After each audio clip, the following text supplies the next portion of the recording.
பெரியோர் முதல் சிறியோர் வரை, மாணவர் முதல் முதியோர் வரை அனைவருக்கான பல்வேறுபட்ட நலத்திட்ட உதவிகளை செய்த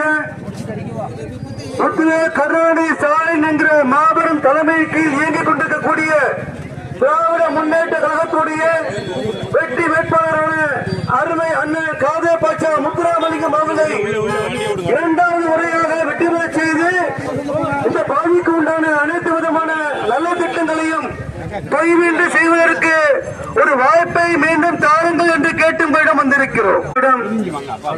இந்த 5 ஆண்டு காலம் தமிழகத்திலே மிகப்பெரிய சாதனை செய்துவிட்டு அந்த சாதனையை சொல்லி வாக்கு கேட்கக்கூடிய நபர்கள் இங்கே வந்திருக்கிறோம். ராமநாதத்துக்கு வந்திருந்த அண்ணன் உதயநிதி ஸ்டாலின் என்ன சொன்னாங்க சொன்னா, நான் உங்களுக்கு ஒரு வாக்குறுதி கொடுக்கிறேன். எப்படிப்பட்ட வாக்குறுதி? காதே பாட்சா முத்துராமலிங்கம் அவர்கள் இந்த பகுதிக்கு வைக்கக்கூடிய அனைத்து கோரிக்கைகளையும் நான் நிறைவேற்றி தருவேன் என்கிற வாக்குறுதியை கொடுத்தார்.